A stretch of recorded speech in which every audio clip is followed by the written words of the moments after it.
أعوذ بالله من الشيطان الرجيم. بسم الله الرحمن الرحيم. اللهم صل على سيدنا محمد وعلى آله وصحبه وسلم تسليما كثيرا. إن كنتو جراس كندا جمالو هل كنتم سوينتو كنترول مم خلصارين كنترول مم سمو حديث أنا كنترول دي تفسير القرآن جماعة هم بلدن كنتم كنترول مم خلصارين كنترول مم سمو حديث مسلمو دنيا تنكون نانو be mo ni bina la nyinna mela yi konton control mum khalsaren control mum simo yahanna control di kila bundum kilma yi konton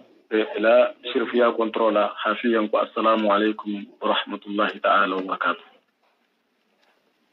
wokola binna control khalsala khaladi nkaramol ma salm kamo batu ba bon solu lim ne belden konton na binna controla famaji ko controla taliboni akramuko timo controla hafiyan ko assalamu alaikum wa rahmatullahi ta'ala wa barakatuh wokola hangna control di mbalingal manna hakilngalu jaham me belden na kafre yi konton dunya controla barinya controla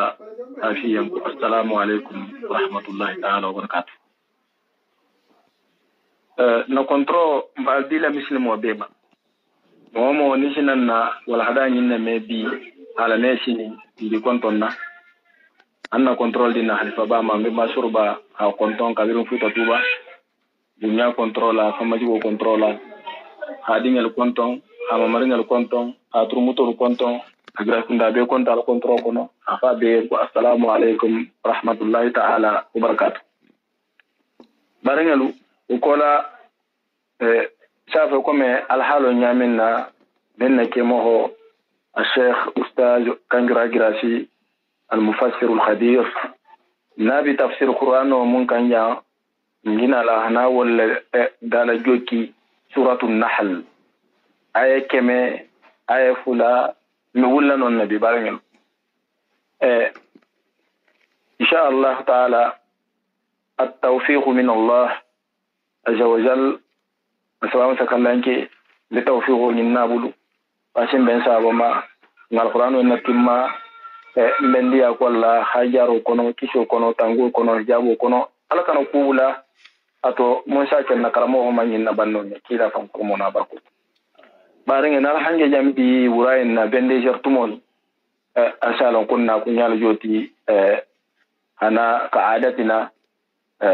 hanana tafsiro kontine insha Allah taala ba fulanna kemo ko marhaban bikum أستغفر الله العظيم لا إله إلا هو الحي القيوم ولي نكي أبركة ألم يسر لا إلا فندنيا مالا كلا قرمو أنا بركولا طالب المدرون هنا نارين هنا ولا هدات ساقي كرمو الله دينيو كون لا أنيلا يامرو بي ألا ترى لا من ألا فين فلا المانين توفيقه بيننا المبارو فان حالسلا أتلا فان جاتو ين سبحانه وتعالى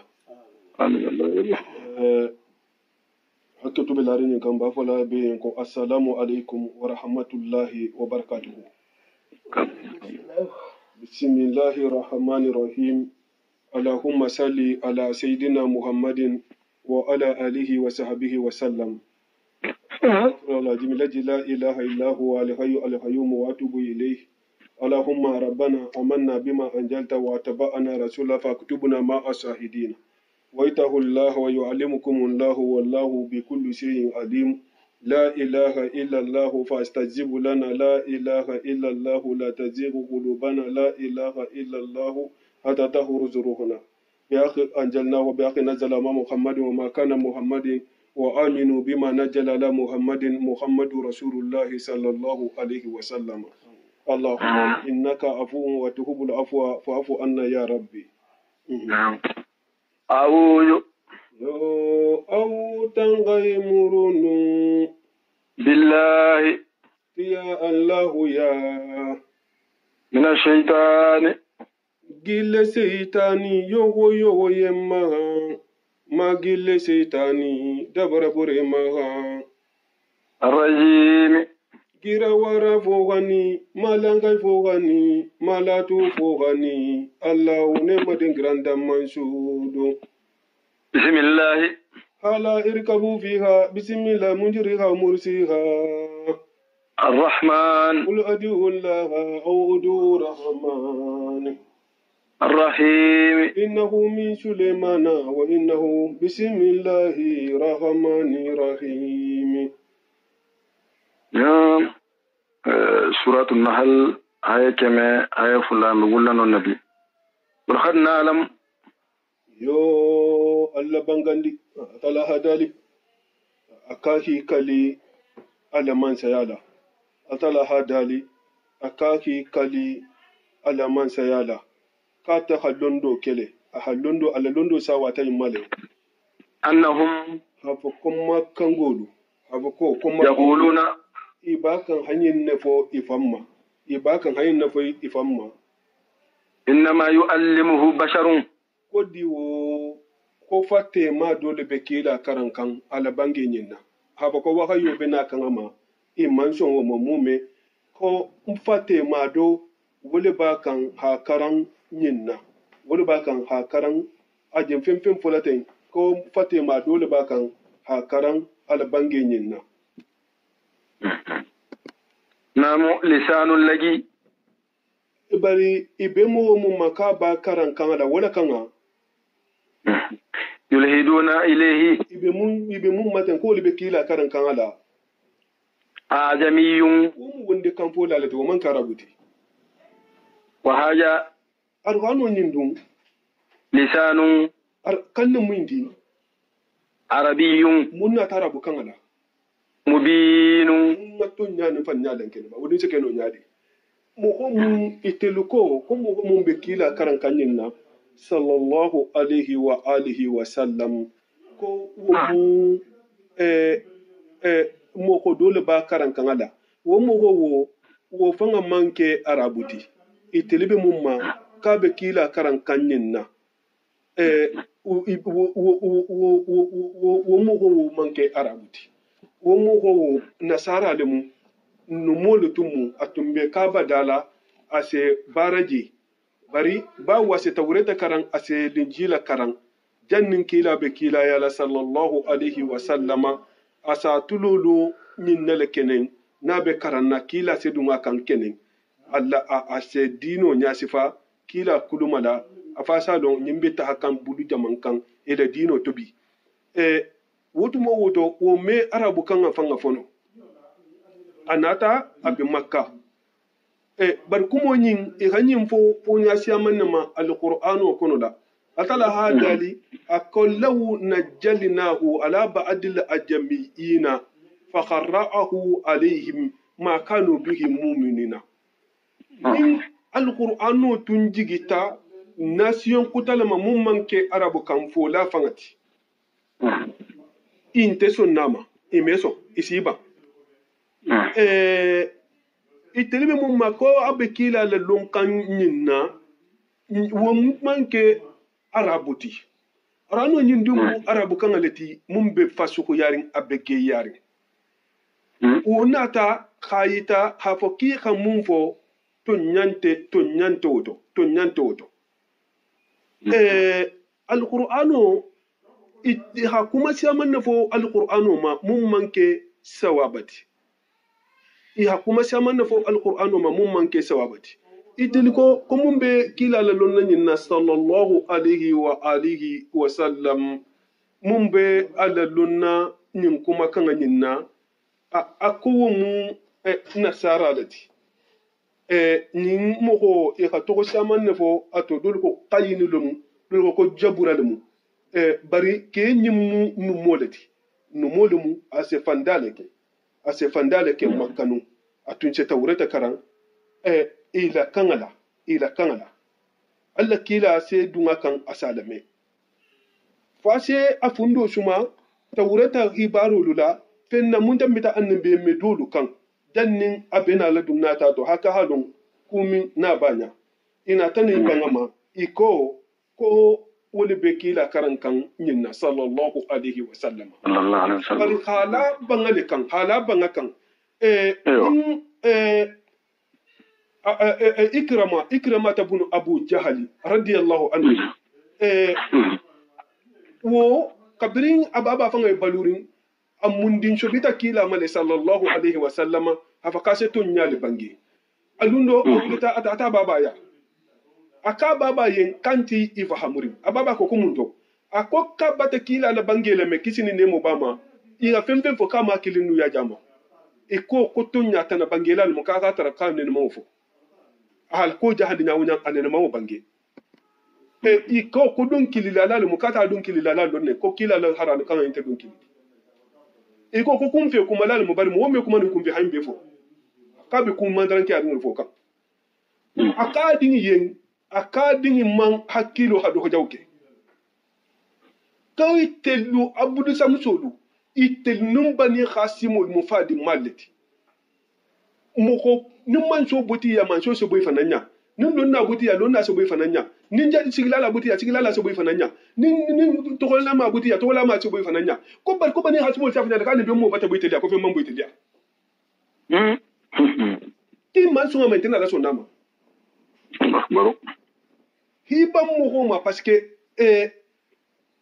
hadi nya bal haji goda ha foko ibawo ite so fe ite man la fi woti goda ça fait hiban mo ma tentu parce que ite man la fi woti goda hadi ja bal haji goda kuna go ata ma ce dole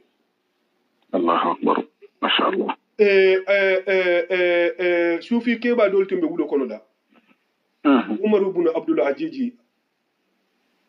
radiyallahu ta'ala anhu a karfa sufi ke ba yima parce que ñin tumu abem bateri le Umar ibn al-Khattab ça fa ko ra'i al-hanam anim be hande na'am a hafo le ndo kasa gole ko wa ta loma ko wa hatu hakilo dilama wa habbo wulo kono ata loma ta to hakilo dilama ko wa nyala fe ma kasa ke ko na ko nyala bado ma ka to bado ta na'am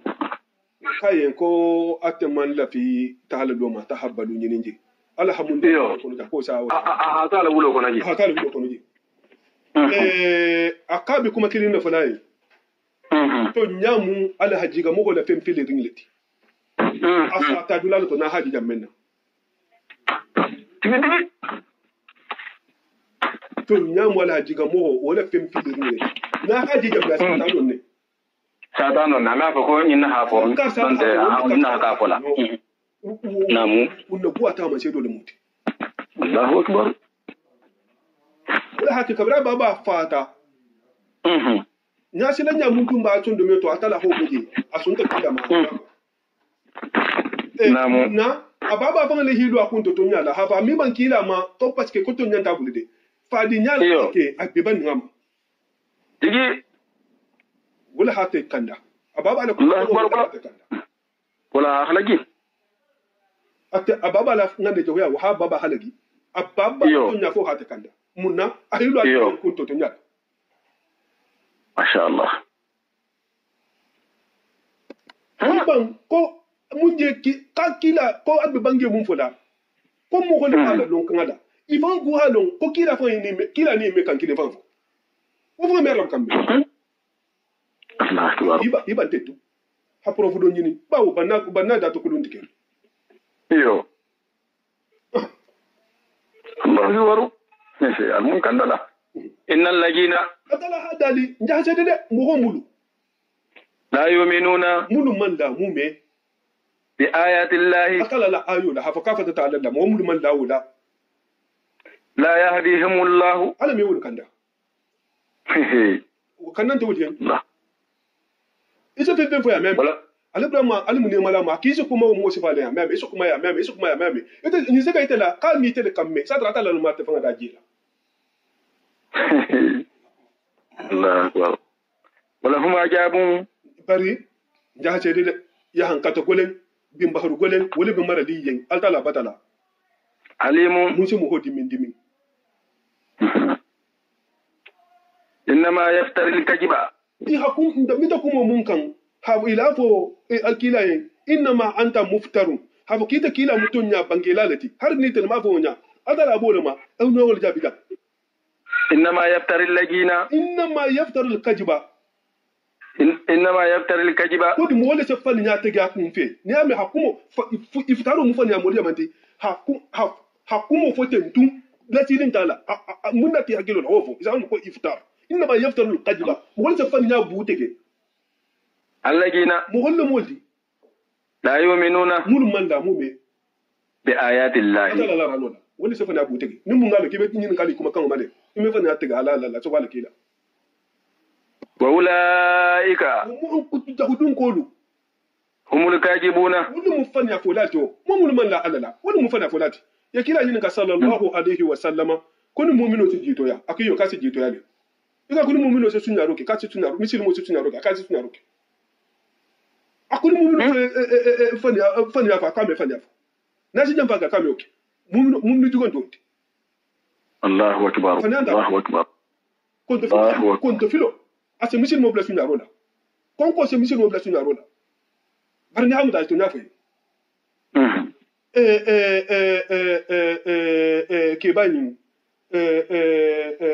ثابت سأقول ما كو كيبا مو كو ثابت أبو حنيفة بابا نعمان بن ثابت رضي الله عنه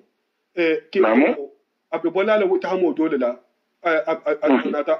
anata konko bala abi ta makan ko fenari abi ta makan ko fenari a yiridin je to a yiridin je to je ba je wayo ba kan a yiridin la wayo nari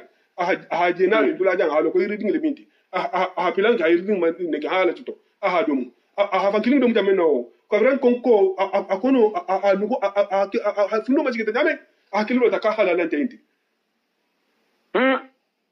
ablata ko tare hasi ta mo le sardema ako sarden tugo atata sarden kanta la taraje akay ko jontam sardenti ko yirdingi ko ngi ko ni mbela ko alla na ko tuda ako kiyo ko ka bilda akay ko mbawto ko mbata ni ko ngatar je tole mbata fan klingi dum adimma ko kay ko te me ndima parce que tante nte be kantarola nte be kantarola nte me yirdingi ditam akay ko na ko tugo yimito ana ko tugo yitala atata da ko tugo ya akay kon nga je konko benna ninji woyo penta bina ni yirdingiti bari ngala ta bi bole na ko tole nga van kilin dum na te ye ehem fama ke ba hanon kanon mo mo siwa ga nyala hatara dimu kilin na babulu isa ko to ko namu ako ke ba yen akayen ko akonte yan fadima ako he kamba ko ko hambula ko to ako ku kilin ninche na yan fayma di muso be mbulu da fingintelu na mato mumo ni boku ngodima ngayan fa na yirdinga ma no wonte mayam Allah akbar akan ba mu kondi filoti akan ko ba ka ba taso akai wakali wala toro la dunya ako wa adiyan jahannama ya gadot Allahu akbar ma sha Allah mo gila fudo siti amma musoji ke ba halu alabun kono la muso kuma kaye ko dunda ki musu bije a sarje muta kabe arkan fulo salla dan ya be muso nya fa no bula muso kunna muso wulita muso kana sarje muta yelo koma akba dun ko na matolu iyo ade ke abe lori akem chobita yar fa obe ta bala jarabi kan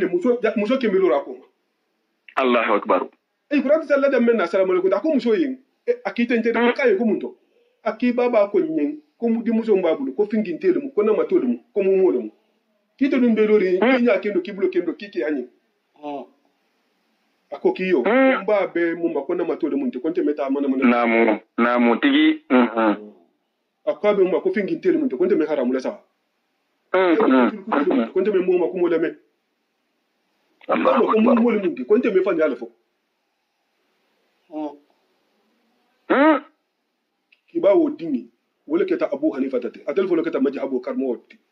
wallahi fo ake watila Imam Musa fa yiha bange ako fi khalonna be mu Abu Hanifa tate dimba yalati fi khalonna be Abu Hanifa tate dimba yalma be akhbaru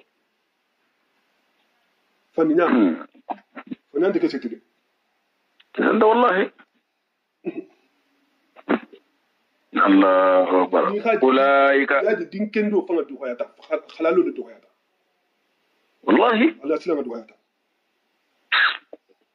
wa ulaika umma hankutu jahudun ko mun ce fan nya tege humul kajibuna momul malla alala wonya wala mun fan ya folati momul malla alala ulaika momul malla alla tala la ayoda umul kajibuna wala fan ya folati momu halu kibin kali ko kama metu fan ya folati man kafara ja ce da ni mun kafiriyata billahi alama min ba'di imanihi aktigo son kola alama ana tana kafiriya wo kuna gure moti de moho da kafiriya ami silmiyata akwasi hadu allah ilaha illa allah wa ashhadu anna muhammadar rasulullah ana tani ba alama hiban kilana kisin do yenda shinna ma'azbun jabal akala kila hawlani aba musa lasariki al-yamani bara itahaduje a israila ki be tahal mulukan kitabu dun kulle ka hab i habange kuye e kana misilmi afana be da tege ye nyokon fe kanta mo le silam i ha fo folo ko ala mu man ta kiringil ti man san te fo ala muhammadu malaki lalati num mun son do mai hana fo en ko salo farle atale num mun son do mai hana fo en ko jakko farle atale num mun son do mai hana fa en ko sumu farle atale num mun son do mai hana fa en ko hijo farle atale kai ya ko lu nyongo e kana kumo be fu ngom wole tinya kile kante bori dino iyo allah akbar bari wonare ngi yamani atatara mo ko do be sitribulo ika akuyen ki dume sitramu na ko kila ko yene ki ha so yake mo ne ki kana gole yake ika ye ko nyim kafirata misilmeren ko la ko kame jigala so kan ki mo kemba ki o fa bulo wala hake so fanga be ay matoli temale dolu ko nim mo ko murtita habu dino to amisilmeren ko la tirisa bana baye na man to ntagi la ko kafa dolu ko wontaye na mo murtita ka kana ko fa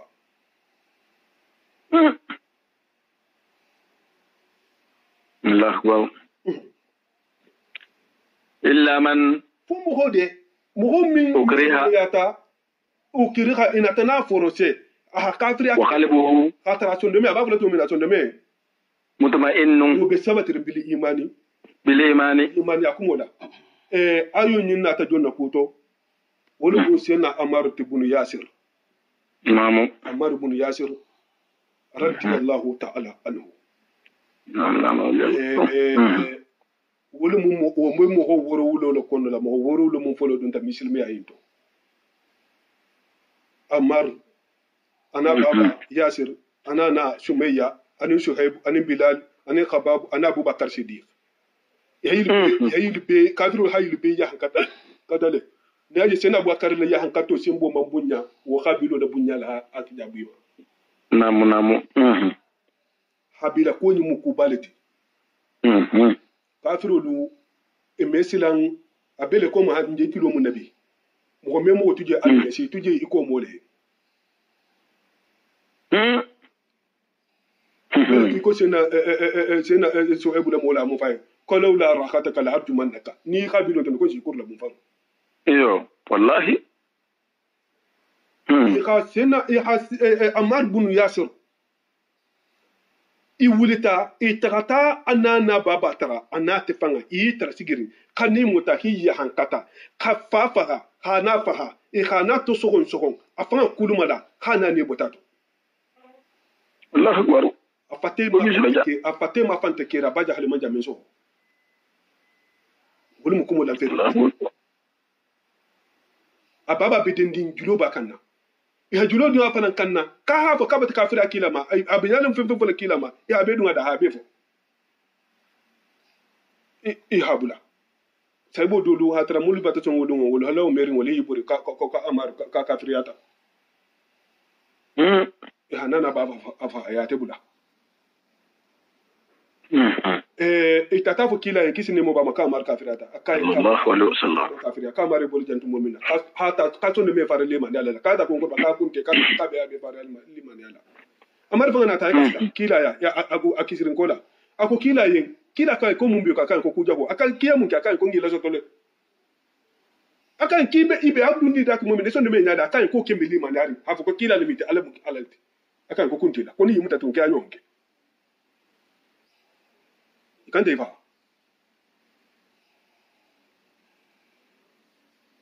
molin mu ko folo ti fanan kila hamul ci war janna la aka sabru ala ali yasir inna maw'adahu janna fihi sabari yasir na al dimbala koma ila ngino mun be barli yan arjana le itele dunya sai da fure folo ti kila kenko sallallahu alaihi wasallam Allah kila man to sai da fure folo mi teleti bari in hamu ku fulo mun ke jante anana baba hi banne hi faha ate ha kumo fo mun sha bui bulu wolu fulo anana baba la hamu satati amma ke da mun sha kunu gwade bar anana baba la afsati Allah kila sallallahu alaihi wa sallam afan la hawa kitola sallallahu alaihi wa sallam tumo mun da musulmatul kajamuna kila sai bafula muta ako yen kalu ha muhammadu da ko jinyadi e kan kala da kila nu kilin do kai kala da kila nu aka ki an tafa nan jinyadi aka ki fa nan mallaki kila asilanta an ta fa buluka do muta aka ki ta ha muhammadu da ko jinyadi aka kala da kila nu aki an tala ko jinyadi aka ko mutul ko to ko me kuma me akan kala yin ga Muhammad ko mada akan Muhammad dun giyo jinya da akan kala kila no ki an dole ko jinya da akutul kutel mata manzo akama me sai mata kajabu asekata akan kinya be na akoni ake bana ni akan ki anyin ka sabanyo akan ki Muhammad jinya di akan kala kila no kon de dun akan ko tul kutel mata kame ko mo ako ki ha ke bade ya ke bade ha den ta kunto haya fa ita do nya kila nki sinde mo bama akodo nyin akonyi nga sonia leta altala ka ko to sonia mun kai ka kista abari do nyin nga to nya leta ni to nya tata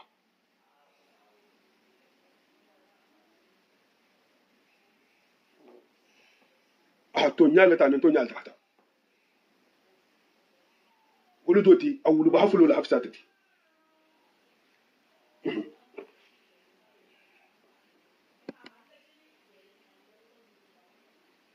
Allô?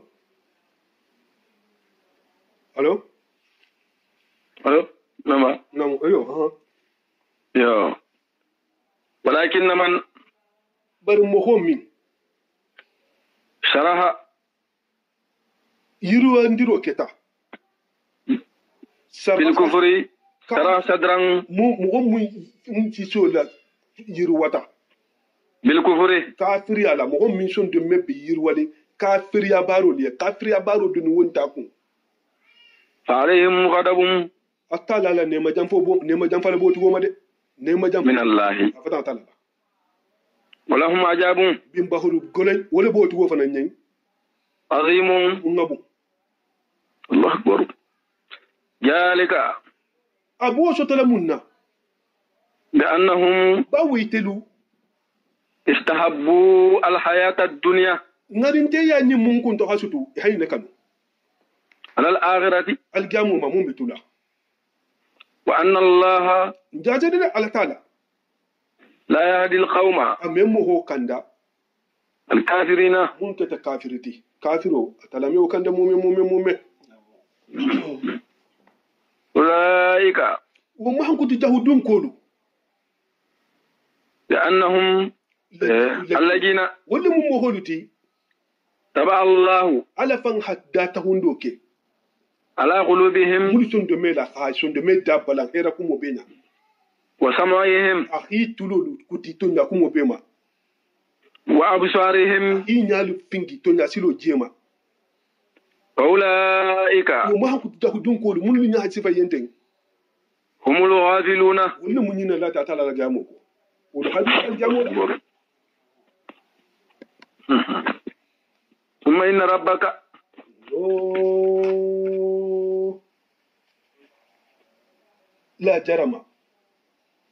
لا جرم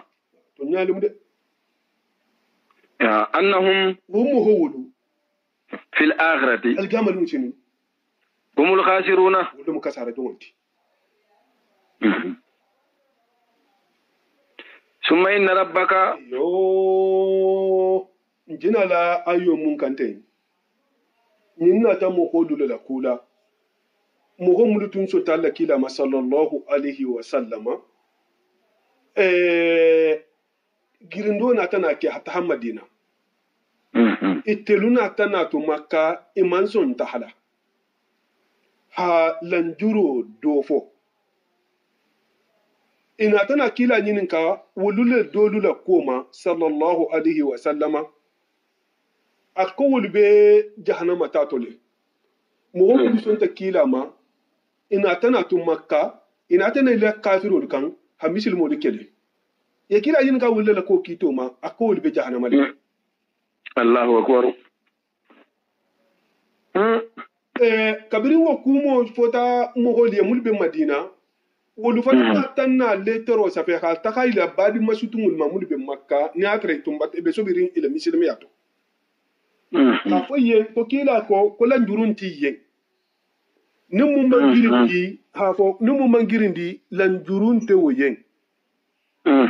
ya kata ye khananari wolu na tana wuli kibe na la kafiro lu kabiri halon ko mu golu jena ko lu to abo makka i wulita e halo ko hasiya man soto to hado fa ha inin do keleta do na tana la wema atala bo mo hollama ako summa wo tambo ko da kabirin kila ci tan yuduma inna rabbaka muhammadu bay marugo lillajina yo la hafurun yanfala bala mati de arrahimu hinnan tumo ni haji folo hinno binala atala yan fatima la alma yan famo mo me hinda wala summa inna rabbaka lillajina mo holiyen ibata famu hajaru ibata famu yo mata famu yo summa inna lillajina mo holiyen hajaru mulu girindeta habon makka hatta ha madina min badima finga tambo ko da putinu kafiru likila jarabi tati ki kansilo to kintena summa jahadu wo ko lena tana jahado ke inin kafiru liki kinyon kanje dolu tutata Allah akbar wa sabaru sabarita Allah akbar inna rabbaka imarugo min ba'diha ila kilon tammi ko la hafurun yan fala la mati la makka to da tu ato mun kije rahimu inna to la mati Allah akbar taala yan fala mun da yawma yo atala hadali akullum minna yo yawman jan wajkuru yawman namu atala abele ikikwa ako kila ene sallallahu alaihi wasallam namu kaga fo amantoliyen nemo ko mudu ni ije ni tuta silo nyinkan anu mo mudu ni hale jarabiro soto ina tana girindi kana imira dununya janyaga made habosate dola asate dola iki mira kuma yoma yafiru mar'u min ahihi mogo shi abadin madum menna wolu to adama dingi me wuli aba fan kungo makatala adama dingi ba kungo afan kungo makatala han ne nim fate fanga adala bonu ma adkuru yawman ko dungo fin konde afayen ko dumbe tati kullu nafsin ni mu me be sena wulungo tujadilu abakan hakuma foroke an nafsiha afanga la kuto wala ma dangati wada nese kuma akufan kuma fo nyadi nese na nara jamalu musinin asafu akala yen akon marugo kiga nte da nte ni nte nyante nte la sinte na bulunte na tulunte na nte mun fen mun dungulu ngati ita da mula adama dingin mun suboto subo wala bulo batelela atela hatun tunyaroke nya batela tela haramu la tulo batela tela ha meroke atingi batela tela da dingirato naibo batela tela jenoke atela kukuru mo beke marigo nte ni anta to parce que nte tumme larinja menna nte me bono fa me bono me ta ano jando fente mbulu fente na munje kudo kero afanye adama dingi ni ele jowo fala afatela koto fate safo alta la yen marigo ni hafani nte mu fen fureleti nte tumbe larinja mela mahano bi mela mahano sin nyinna na tana dun wala hasawo bulanto wala hambula ku karsala wala hambula ku karsala wala hambula ku karsala nyinne bento kabara bu dan dulu men na fata nyinne Allahu akbar andala safu yen ki ha makono abe kiti no dun ni buli fa ko wala ki do mundi nin fingin te bi sigirin sanya ame wuli no shido anya be wondi na ko la be dinding na fingin te na matobe sigirin abulo me ala soto fingin te we lo abulo kendo asin kendo na mato kayen ko ndina ko vile ndite ko bar ko yiri dingi lubala vingi de kayen ko ningi ta ko ni sakati kayen kiyo na mato hakati na kutu ko nata jongo ifro to jongo tinyaroke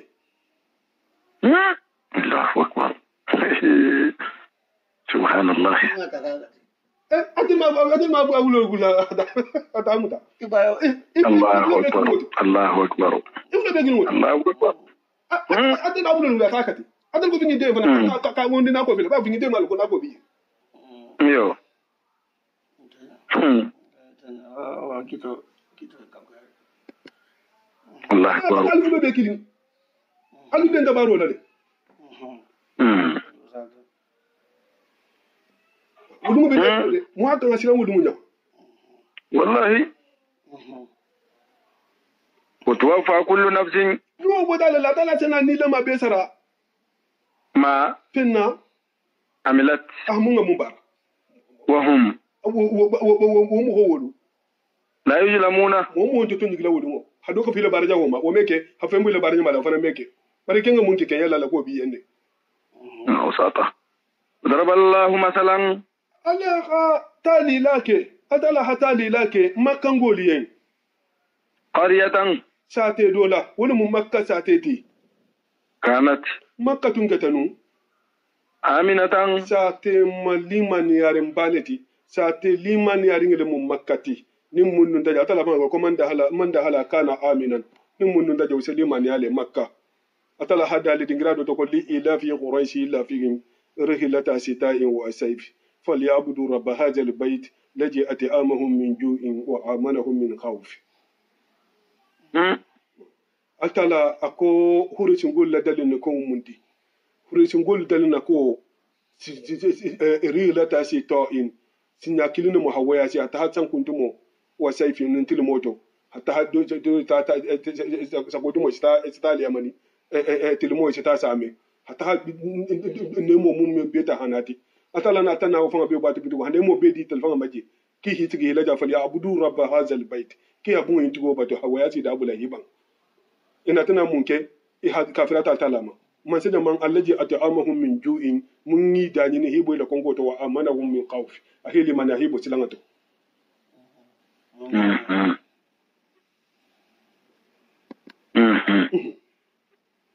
nan yo mutma'innatan ibe machigirinje imme khata ju fem na bitu makka la banga na fen bele sena makka ngo meta fen no fe ياتيها رزقها يخرجي بن علي كان رغدا يروى بولفي من كل مكان ابو ما فنا بيل لا دنيا تاتي ديفلوبر بيل سما كازار فكفرت كافرياتا بأنعم الله بأنعم الله أتلا للنعمة باما ولم ولا نبي موت فأجاقها الله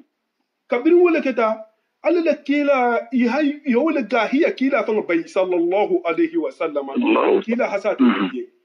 كيلا كبرين كيلا ساتي تويا على كيلا هيدا لكاسي عليين كم أرجو كيلا نene قول يا لا كيكو كمولا يهاي لا يجيبوا لهم قول نene قول يا سيفا مونا أتلا ناتنا سنجي جالك سنجي ورولا ما كان قولوا يهجفوا دمو كوبيك تا فايدا كول مامبي فو أبا سفيان بولتا حتى مدينة حتى فكيلا صلى الله عليه وسلم ka ko yenne kana tar ka bari nyajilo joki ka hinna mo holula ka manna ka be na li halagila ko ate halagita kila ko ko liso so ko so folo ko bar ka fa toro boy kan kila idala ka sata la sanje na ta heba atala buluma fa akhadha Allah نعم يو فأجاقها الله فأخذها الله ألتلا خول نمو نعم لباس الجوع كونكو فانولا ولا مسانجي جاتي والخوف أنين سيلانا كيلا لكيل بلونيا كانت هبريتو فان بما فين سابودا كانوا إتون كتنو يصنعون إبمون بارلا ولقد جاءهم الرسول كيلا ناتي كنّي منهم أفتي فانا والله كيلا ناتي كنّي إفانا دولو فكجبوه يا كيلا ولا بانجي هو سوسو يا كيلا ولا بانجي نعم فأخذهم الأجاب أتلا ناتني متى يهان كاتولا ولا مسيلانتي أنين كونكو وهم أترى ما كان قولوا ما ظالمون فانتوني دون فانتوني لا لميتي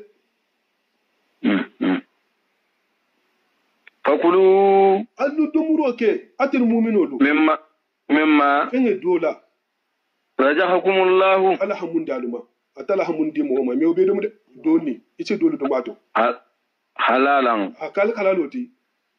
طيبا مونغا سينو واشكروا ألو جانساروك نعمة الله تلا نيمولا على تلا ولي نمادون إن كنتم سارتنا لكتا تعبدون كلم بحيالاتي إياه على لا نعم إنما حرم عليكم الميتة قد و جفا سبو ولا دومو خرامو تالوما على كمون خرامالوما ومو جفو لتي ألو تجي جفو سيلين وابو فين مومي بيلتي مون كسبو فقطا نين تيتو نامن كي جيتو فين لتي أنم مولو فقطا على تانوليين جفو من دي نينا كو مون فقطا درونده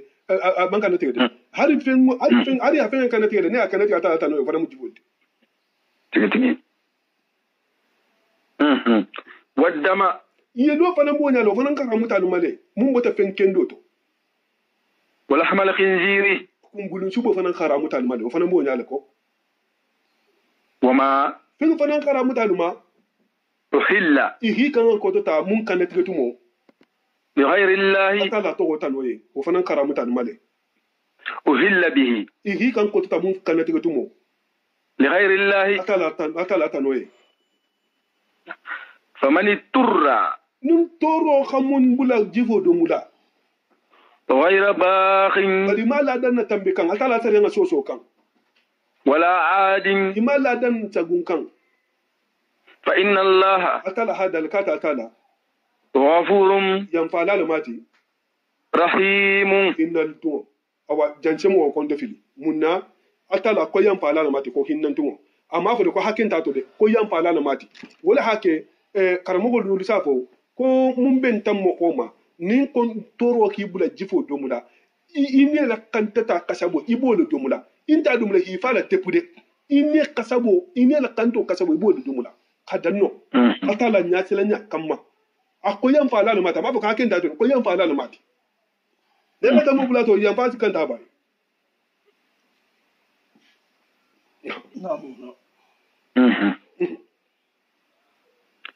يا ولا تقولوا ni har ano la sa ma ja tala khafurun rahimu asi khafurun lo fo hana rahimu fo ni atala mo yan fa ma be hinda de atala hinno su tala yan fa ko la yan fa dun su tala ko ka betega namu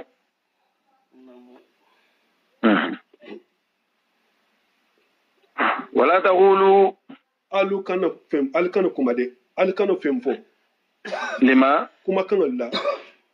تصف ألسنتكم alu ningel bakan hammo ma hankutu fannya foto anya fanya kele ki ko disengal famu ibe mun fola ولا تقولوا الكذبة al kana fannya fo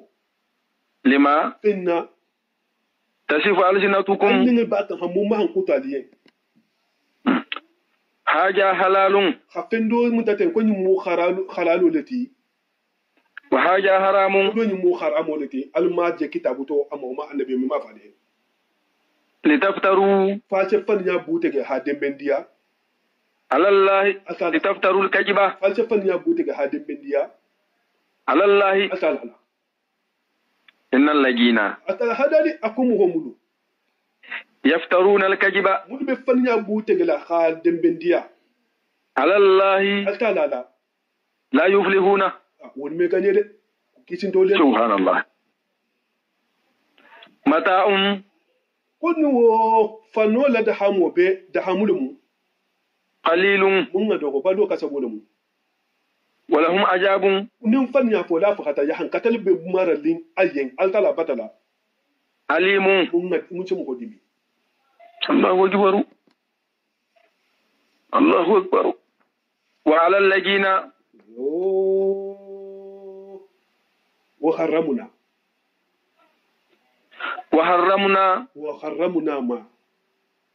وحرمنا ما na fenga haramule على الذين muhoduma هادوا al yahududu nga haramuro kelema atala mun haramuma ntambita wo kanne suratu bahara kono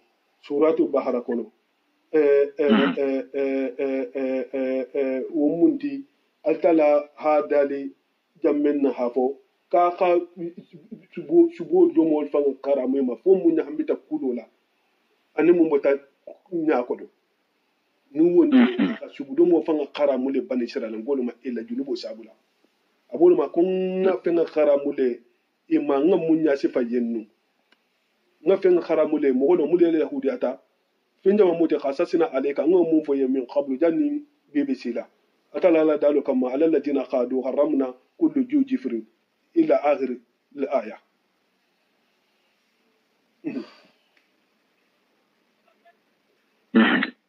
يا وحرمنا ما خصصنا عليك وحرمنا ما نتنا كرامولي على الذين مول ما خادوا مول اليهوديات خصصنا عليك ان من صفه من قبل جن BBC لا وما جلمناهم كل جفر ايو ودم وما جلمناهم مي نخرامو وخرامو منكيما ميتو نيكيده الى على كوتو ولكن بري كانوا يكتم ولدي يظلمون انفسهم mulisi fantoniki ala kuto tinka yelen kangala ثم ان ربك وكل يمارغو للذين لغفور فلا بالماتي ده رحيم من تنبا للذين مهولين عملوا السوء مولو حكوجا كو بارا بجهالة كودون باليا ده هيبولا لا يمالو ثم تابوا كبري حالون زمن كيده مدا مني توبيتا من بعد ذلك لو كي كولا واصلحوا بارو تبين اتلا سين فاو مغول مال ان ربك محمد ما مارغو من بعدها وتمبو كولا الى مولا كوجا لغفور مولا كوجا وكيرن كولا نتنا لو كما نيا توبيتا بوتاتو لغفور يا فلا ماتي ومهولا رحيم هم يا بولا لدي غفور سنا رحيم سنا غفور كون إن إبراهيم الله بانغاندي اتلا هدالي اك ابراهيم نيما كان ابراهيم تونغتادي أمة أكيد من تولتي عمر إبراهيم أكيد مبتي من تولتي مودة قانتا على بطولة بالتوم لله التلاي نعم حنيفا ميزا لا ماتي أبو دينو بيتو فعل كلمة بحياة ولم يكن إبراهيم نيما مانكي من المشركين لانك فودوتي ده أنو نمانتي دانكي ala hudola mu ala hudol tumma ibrahima tin nasara ko nasara mu o be fanya sina ibrahima sina amamarin mu sina isati o me ko ma ko malalti o ma kala din mu shakiran ibrahima ni mani atala fan hada de akonyin keta shakiran nin keta jansar lalati li an'umihi atala la nemo ma atala mun nema ma وجن سلا بالا ما تد اشتباه على خا ابراهيم نيماني سوغانديله على راتو يلو تيما اكاني بي مودو فاتي وهداه اها كندا الى صراط تاسيلو كان مستقيم من بتلين اكيلين افان حاجه فاني atala khalil hamunina kalal mu alati numruti mun fala qal alal mati ko mu fan yalati ibe jana mun batika ko be fanya atala khafundo sabatin kan ko adamu alalati ala be kerina fanan ina mu fa fan yalam ala kha hakilu datelma abak abubla la ko dum menna da adabadin de kerin wodo mun bala batika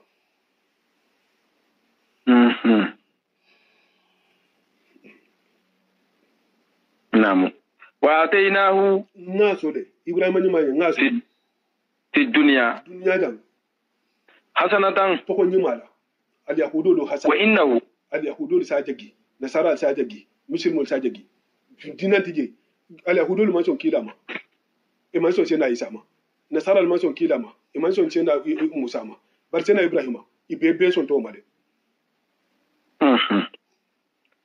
وإنه إبراهيم نين في الآخرة الجامل المسلمين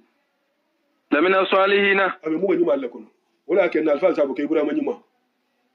هذا أخذنا الهافو كي إنه كإبراهيم في الآخرة الجامل المسلمين لمن الصالحين أبي مو نيما لكم ولكن الفالو نبي فسروا لا نسي تاتي توما سابو كإبراهيم نيما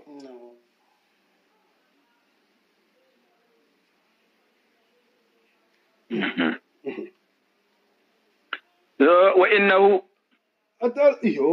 أتال هذا لي في الآخرة وإنه إبراهيم في الآخرة الجامل المسلمين لمن الصالحين أبي أتلا جون نيما لكم ثم أوحينا ولكلا ناتنا وحيوكي إليك إنت محمد باكان أن اتبع ملة إبراهيم نكاي إنكو يمكو نيا مرمونا نكوي قبل إبراهيم الدينو تو إبراهيم الدينو حنيفا إبراهيم من كتم ميلا لاتي حبو دينو بيوتو فو مسلميا وما كان إبراهيم من كارلون كلين من المشركين لان كفو دوتي أنا ساكي تاما تبون حكومة ساكي على حدود من نصارى نعم إنما جعل السبت ودي سيبتونين أتلا خايا مرودي على الذين مغلما اختلفوا أتلا لا مرو سوسو اختلفوا مولو خاي نيغون سوسو كوتو مولو أتلا لا مرو سوسو فيه سيبتلونغ لا كوتو tumo munna atala ha afuko yen ke ha jumalungu ke batulunguti e ko ibe sibitulungu le kela ko annabi mo fi tale munna ko atala ha sa dunya da muta la adole ka kurata jumo ko sibitulungu le kayi tofonyo donc ko sibitulungu le mo bunja lunguti e ka ha se fayenne wa inna rabbaka anatana di jumo tatu hadina saraluma hadina nasara fanan ul fanan yi ban ko duna da mutata dimasi le faida ul fanan dimasi ta atala na tanadi kila sallallahu alaihi wa sallama man to wala hake alla kila sai bange sallallahu alaihi wa sallam akon tellum da bangati boto algam no tirin tellum fodo tu dumu tar janna ba wuce tammi jumo le fala naji e cibito ma naji la do ma nam wa inna rabbaka atala hadali akon muhammad bay marugo لا يحكموا والله بكيت لله بينهم اليهود والنصارى التيما نمسلمون يوم القيامة القيامة المسلمين لون ينكوتو جمالون نكوتو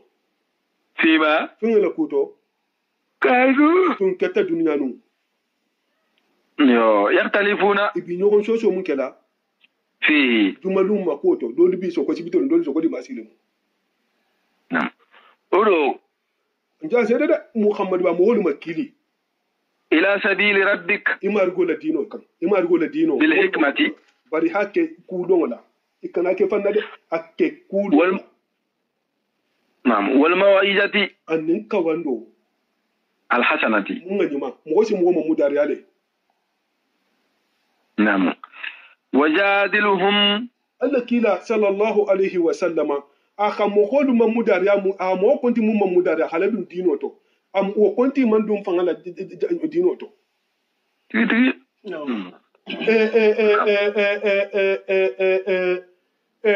muhalifatu qulubuhum kelo nata akila tra lorin atra kila bata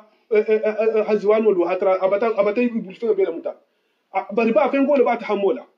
ana ta akila tra lorin sallallahu alaihi wasallam akayen ko itike mata firimbitu akita ke nyafirin ne akada ko kila be fenyini la alla kila kai ako nya be ko flote ma be han ina kan kiyo ako ta ko moto dima aka ki ko mu aka ko moto di tama aha be han genja ta tala mori aka ko mu ko mu nganyi mu ko bete kaje bu ka wode aka ko di mu ika ko di mu ta ko muhammad ika gawlu nya da aka ka te choro kel ka man sila fuari anya akbar ase choro ke man sila fuari anya sinin kala nyadi wo bala dula wonta kila la ko de ban do sallallahu alaihi wasallam sallallahu alaihi wasallam wajadiluhum iki ida to soso nyoya yi tumu nyoya billati fenna hiya ahsanu munga nyima ni be kela ihi makili dalilu lula anan ayolo anan duwa do akuma soni aru le foye inna rabbaka muhammad bay marugo huwa wa fam alamu wala le londo be shawari biman mo hola kuto dalla mun filita an sabili ala siloma wa huwa alamu wala mu donna fananti bil muhtadin dur khutulalula mo go mul kandata asisara al gamal musini kanda jongolula tan mo fananti bil muhtadin kanda jongolula nam wa in akhadtum jina la ayu mun kan wajigita tumum minna le uhudi kelo tinyarin kola ni kenyin isafa mun ma ko wahasi hindi hawle sara akayen kona hasena khamja sanko akasa akan korea hindi hawle wahasi kila alla kila sallallahu alaihi wasallam kabirin uhudi kelo sita hindi ha wole kili akayen akonna hasena khamja sanko ayen kasa kan korea hatra abidunya buloma ana tana wuli atata kele bulo berato atata senna hamja itala hamja ni sanji fulale bani alala kila tema alala kila a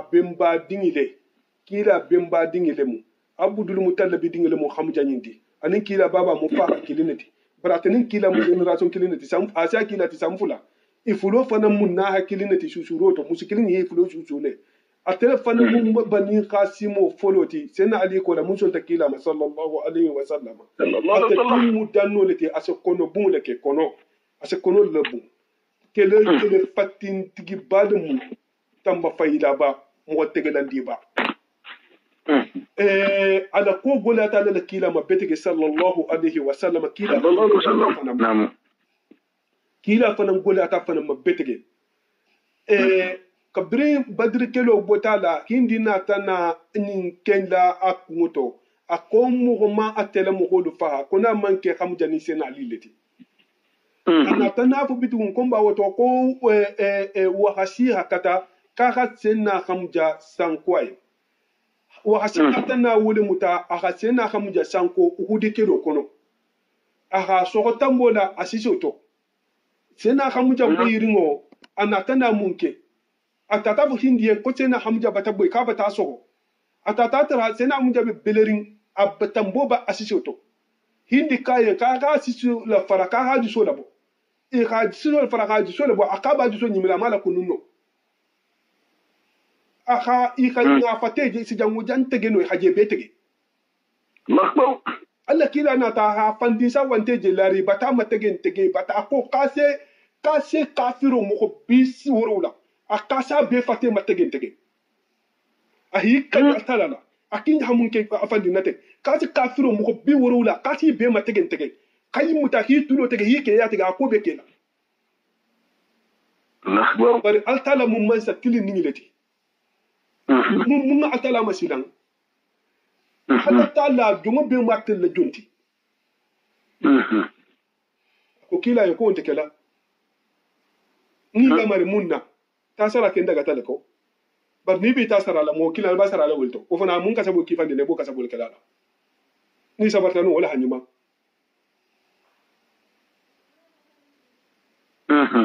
kila ko ka ba sabare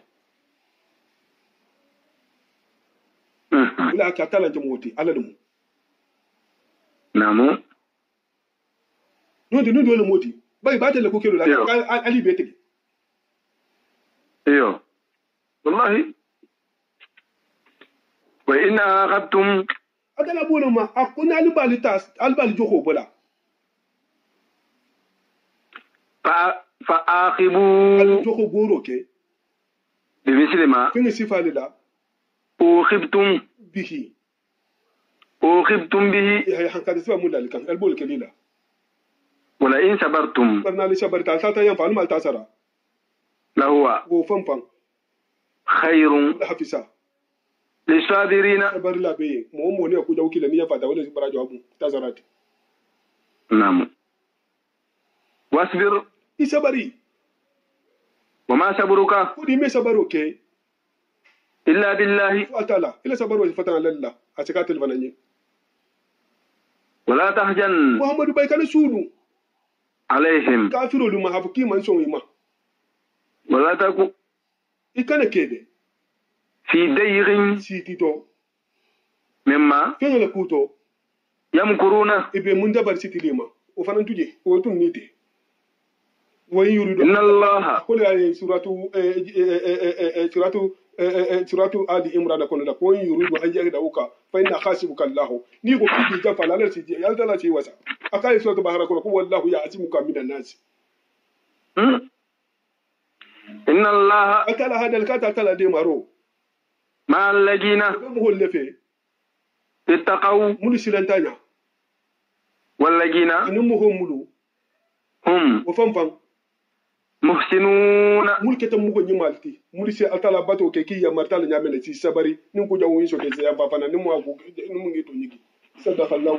la wa balagha rasuluhu karim nahnu ala dhalika min as-sabirin allahumma anfa'na bima allamtana wa 'allimna ma yanfa'una wa zidna ilman allahumma ahsana aqibatana fil umuri kulliha wa ajirna min khizyi dunya wa ja'alna akhirati margo maten dam ta khairu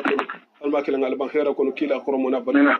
no abrajo do ma hakken nin dam me kula nyuma beye sinin jata ta nin kisinin tangote kila khurumu ana barkola abrajo bu hakken yin ardana dum sabu ta gilbul khafari almiyam fala malum da bakon ma dilam annemu na ma hinu sikki da na bulu ko na madu ma nungu bakon da murisa wata kila khurumu barkola